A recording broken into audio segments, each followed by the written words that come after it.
Pray about everything. എല്ലാറ്റിനായും പ്രാർത്ഥിക്കുക. ഒന്നിനെക്കുറിച്ചും വിചാരപ്പെടരുത്. എല്ലാറ്റിലും പ്രാർത്ഥനയാലും അപേക്ഷയാലും നിങ്ങളുടെ ആവശ്യങ്ങൾ സ്തോത്രത്തോടുകൂടി ദൈവത്തെ അറിയിക്കുക. അത്രേ വേണ്ടത്.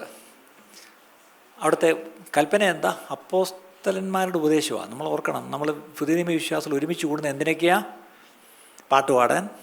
പിന്നെ പലപ്പോഴും അങ്ങനെയൊക്കെയാണ്. പണ്ട് ഈ ചർച്ച് പണ്ട് അറിയപ്പെട്ടിരുന്ന ഒരു കുടുംബം പറയുമായിരുന്നു, ഞങ്ങളുടെ കൊച്ചുമോക്ക് അവിടെ വന്നാൽ മതി, അവൾ ഞായറാഴ്ച എഴുന്നേറ്റ് നമുക്കിന്ന് പാട്ടുപള്ളിയിൽ പോകണം. അപ്പോൾ ആ കുഞ്ഞ് ഈ ചർച്ചിനെ പണ്ട് വിളിച്ചു വന്ന് പാട്ടുപള്ളി എന്നാണ്. കാരണം കൊച്ചിൻ്റെ അപ്പനും അമ്മയും വല്യപ്പച്ചനൊക്കെ പോയിക്കൊണ്ടിരുന്ന ആ പള്ളി പാട്ടൊന്നുമില്ല. അപ്പം കുഞ്ഞിന് രാവിലെ എഴുന്നേറ്റ ഞായറാഴ്ച എവിടെ പോകണം? പാട്ടുപള്ളിയിൽ പോകണം. അപ്പോൾ ചിലർ ഈ പാട്ടുപള്ളിക്കായിട്ടാണ് വരുന്നത്. പാട്ടുപള്ളിയല്ല കാര്യം.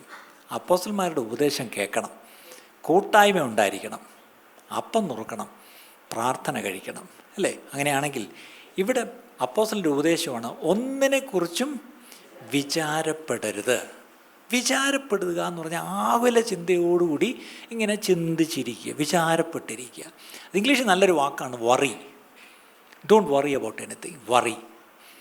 നമ്മൾ വാരിയർ എന്നൊരു പദം കേട്ടിട്ടുണ്ട്. അത് ഹിന്ദുക്കളിലെ ഒരു ജാതിയല്ല.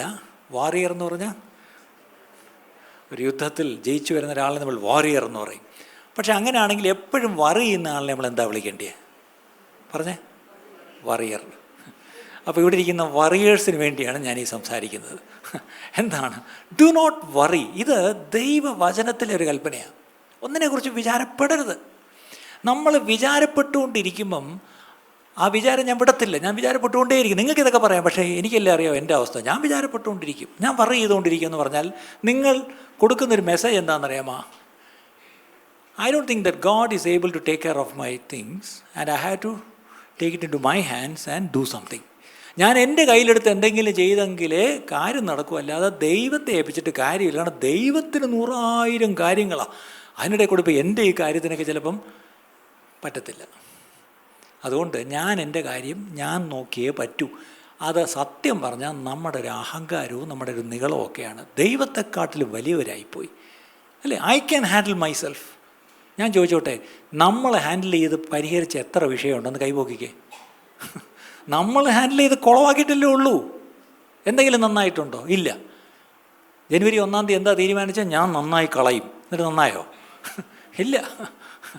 ഇതാണ്. അപ്പം ദൈവത്തെ കൊണ്ട് ചെയ്യാൻ കഴിയുന്ന ചില കാര്യങ്ങൾ ദൈവത്തെ കൊണ്ടേ പറ്റൂ. പക്ഷെ നമുക്കൊരു താഴ്മയുണ്ടായിരിക്കണം. എന്നെക്കൊണ്ട് വയ്യ കർത്താവേ, എൻ്റെ ദൈവമേ അങ്ങ് പ്രവർത്തിക്കണമേ എന്ന് പറഞ്ഞാൽ കർത്താവിൻ്റെ കയ്യിലോട്ട് കൊടുക്കണം. അപ്പം വിചാരപ്പെടരുത്. പകരം നിങ്ങളുടെ ആവശ്യങ്ങളായിരിക്കാം, നിങ്ങളുടെ അവസ്ഥകളായിരിക്കാം, എന്ത് തന്നെയാണെങ്കിലും അത് പ്രാർത്ഥനയോടും അപേക്ഷയോടും സ്തോത്രത്തോടു കൂടി കർത്താവിനെ അറിയിച്ചാൽ മതി. ഇനി ഈ വറി എന്ന് പറഞ്ഞപ്പോൾ അതിനെക്കുറിച്ച് ഒരു കാര്യം കൂടെ പറഞ്ഞേക്കാം.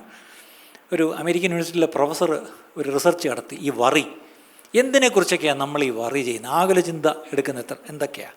അപ്പോൾ അദ്ദേഹം കണക്ക് കൂട്ടിയപ്പം ശരിക്കും 40% നെവർ ഹാപ്പൻസ്. നമ്മൾ ഈ ആകുലപ്പെട്ടിരിക്കുന്ന 40% ഒരിക്കലും സംഭവിക്കാനേ പോകുന്നില്ല, അല്ലേ? ഇനി അടുത്തത് 30% it's always concerning the past. കഴിഞ്ഞു പോയ കാര്യങ്ങൾ. ഇനി പുറകോട്ട് പോയി ഒന്നും ചെയ്യാനും ഇല്ല, അതും പോയി. പിന്നെ അടുത്ത 12% നീഡ്ലെസ് വറീസ് അബൌട്ട് ഹെൽത്ത്. എൻ്റെ ആരോഗ്യത്തെക്കുറിച്ചുള്ള വറീസ് എന്നല്ല, നീഡ്ലെസ് വറീസ്, ആവശ്യമില്ലാത്ത വറീസാണ്. അതായത് നിങ്ങൾക്കൊരു ചെറിയ, എനിക്കിവിടെ വിഴുങ്ങുമ്പോൾ ഒരു അതിൻ്റെ തട്ടുന്ന പോലെ ഇപ്പം തന്നെ നിങ്ങൾ തൊണ്ടയിലോട്ട് കൈ വെച്ച് കഴിഞ്ഞു. എന്തെങ്കിലും ഒന്ന് പറഞ്ഞാൽ എനിക്കിവിടെ ഇങ്ങനെ തൊട്ടപ്പോൾ ഇവിടെ ഒരു കഴല പോലെ, എനിക്കിവിടെ ഇങ്ങനെ ഇവിടെ ഇല്ല. നമ്മളിങ്ങനെ ഓരോ നീഡ്ലെസ്, ആവശ്യമില്ലാത്തത് ഇങ്ങനെ വിചാരിച്ച് ആകുലപ്പെട്ട് നമ്മൾ തന്നെ ഒരു രോഗിയായിട്ട് മാറും. പിന്നെ ഡോക്ടർമാരാണെങ്കിൽ കാത്തിരിക്കുക, വാ കയറി വാ അല്ലേ? നമ്മളെ ഭയപ്പെടുന്ന ഒത്തിരി കാര്യങ്ങളുണ്ട്. അപ്പം നീഡ്ലെസ് വറീസാണ് ഈ 12%. അടുത്തതോ പിന്നെ ഒരു 10% it's about petty issues. Petty എന്ന് പറഞ്ഞാൽ, പെറ്റി കേസ് എന്ന് പറഞ്ഞാൽ എന്താ? നിസാര കേസ്, അല്ലേ? നിസാരം. ഇന്നലെ ഞാനിവിടെ പ്രാർത്ഥനയ്ക്ക് വന്നപ്പോൾ ഓൺലൈൻ അല്ലാത്തതുകൊണ്ട് പറഞ്ഞു, തിരുവനന്തപുരം ഭാഷയിൽ ഞങ്ങൾ പറയും ചീള് കേസ് എന്ന് പറയും. 10% നിസാര കാര്യം. അപ്പോൾ എല്ലാം കൂടെ എത്രയായി? 40 + 30 70 + 12 82 പ്ലസ് പിന്നൊരു 10 92. 92% പോയി കിട്ടി. പിന്നെയുള്ള എത്രയാ? 8. ആ 8 എന്താണെന്നറിയാമോ? അതാണ് ലെജിറ്റിമേറ്റ് കൺസേൺസ്. എന്തെങ്കിലും കാര്യമുള്ള കാര്യം 8% ഉള്ളൂ. ബാക്കി 92% എന്താ ചിന്തിച്ചുകൊണ്ടിരുന്നത്? വേണ്ടാത്ത കാര്യമാണ്. അതിൻ്റെ അർത്ഥം നിങ്ങൾക്കറിയാമോ, നമ്മളിങ്ങനെ വേണ്ടാതിരുന്ന് ചിന്തിച്ചുകൊണ്ടിരിക്കുമ്പം most of the time we spend worrying is basically wasted emotional energy. നമ്മൾ ഫിസിക്കൽ എനർജി എന്ന് പറയും, പക്ഷേ ഇമോഷണൽ എനർജി എന്നൊരു കാര്യമുണ്ട്. ആ ഊർജ്ജം ഇങ്ങനെ നഷ്ടപ്പെട്ടുകൊണ്ടിരിക്കുക. എന്തുകൊണ്ട്? വെറുതെ ഇരുന്ന് ഇങ്ങനെ ആകുലപ്പെട്ട് ചിന്തിച്ച്. അതുകൊണ്ടാണ് മലയാളത്തിലൊക്കെ മനോഹരമായ ചില പഴഞ്ചൊല്ലുകൾ. എന്താണ്? ചിന്തിച്ചാൽ ഒരു അന്തവുമില്ല, പക്ഷെ ചിന്തിച്ചില്ലെങ്കിലോ അത്രയേ ഉള്ളൂ. അത് അപ്പോൾ ഇത് നിങ്ങൾ വചനമോ തലയിൽ കയറുന്നില്ല, പഴഞ്ചൊല്ലെങ്കിലോ ഒന്ന് മനസ്സിലോട്ട് എടുക്കുക. ചിന്തിച്ച് നിങ്ങൾ എന്തോ ചിന്തിച്ച് കൂട്ടിയതല്ലാതെ ഒന്നും നേടിയില്ല. അതുകൊണ്ട് ഈ ചിന്ത, അതായത് ആകുലം അങ്ങ് വിടാം, അല്ലേ? നമ്മളിതുകൊണ്ട് വലിയ കൈയടിച്ച് പാട്ടൊക്കെ പാടി, ഒന്നിനെ കുറിച്ചില്ലേയും എനിക്കാകുല ഓമേൻ, ഇതൊക്കെ പാടാൻ കൊള്ളാം, പക്ഷെ പാലിക്കാനാ പാട്. ആകുല ചിന്തയാണ് 92% വേണ്ടാത്ത കാര്യങ്ങൾ. അതുകൊണ്ട് നമ്മളെ തന്നെ നമ്മൾ ഡ്രെയിൻ ചെയ്യുക എന്നുള്ളത് ഓർക്കണം. ഇനി ഞാനൊരു കാര്യം കൂടെ പറഞ്ഞ് നിർത്താം. നിങ്ങൾ എപ്പോഴെങ്കിലും have you ever seen a worried bird? എവിടെയെങ്കിലും ഒരു കാക്ക ഇങ്ങനെ ഇരിക്കുന്നു. എന്തുവാ കാക്കേ? ഞാൻ നാളെ എന്തോ തിന്നുമെന്ന് അറിയത്തില്ല. വയനാട്ടിലൊക്കെ ഉരുളൊക്കെ പൊട്ടി ഒത്തിരിയൊക്കെ പ്രശ്നങ്ങളൊക്കെയാണ്. കേരള സംസ്ഥാന ഖജനാവിൽ ഇപ്പോൾ ഒന്നുമില്ല.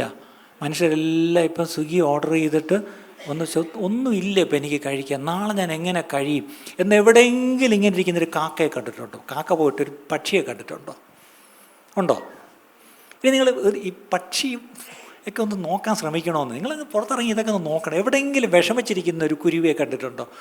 എന്തെങ്കിലും ഒരു പ്രാവിനെ കണ്ട്, എന്തെങ്കിലും. കാക്കയാണ് നമ്മൾ എപ്പോഴും കാണുന്നത്, അതുകൊണ്ടാണ്. എവിടെയെങ്കിലും കണ്ടിട്ടുണ്ടോ? ഇല്ല. അങ്ങനെയാണെങ്കിൽ കാക്കകളെക്കാട്ടിലും എത്ര മനോഹരമായിട്ട്, എത്ര ഉന്നതമായ സൃഷ്ടികളാണ് നമ്മൾ. അവൻ്റെ സ്വന്തം ഛായയിൽ സൃഷ്ടിക്കപ്പെട്ട നമ്മൾ ഓരോരുത്തരെയും നമ്മുടെ കർത്താവ് അനുദിനം നടത്തുമ്പം എത്ര വിശിഷ്ടമായിട്ടാണ് കർത്താവ് നമ്മളെ നടത്തുന്നത്. ഇന്നിവിടെ വറിയേഴ്സായിട്ട് ആരെങ്കിലും കയറി വന്നുവെങ്കിൽ ഇന്ന് നിങ്ങളുടെ ഭാരം യഹോവയുടെ മേൽ ഇട്ടുകൊള്ളുക, അവൻ നിന്നെ പുലർത്തും. എത്ര പേര് അത് വിശ്വസിക്കുന്നു? കർത്താവേ, ഞാനിനി ഭാരപ്പെട്ടുകൊണ്ടിരിക്കുകയില്ലപ്പ, എൻ്റെ ഭാരമെല്ലാം ഞാൻ നിൻ്റെ ചുമലിലിട്ടുകൊണ്ട് കർത്താവേ, ഞാൻ ഭാരമില്ലാതെ കർത്താവേ, ഞാൻ നിന്നെ സ്തുതിച്ചുകൊണ്ട് എൻ്റെ വിഷയങ്ങളുണ്ടോ എന്ന് ചോദിച്ചാൽ ഉണ്ട്, പക്ഷേ അതെല്ലാം ഞാൻ പ്രാർത്ഥനയിൽ കർത്താവേ, ഞാൻ ദൈവത്തെ ഏൽപ്പിച്ച് ഞാൻ മുന്നോട്ട് പോകാൻ എന്നെ സഹായിക്കണമെന്ന് പറഞ്ഞ് ഒരു നിമിഷം എല്ലാവരും ഒന്ന് കണ്ണടച്ചാട്ടെ.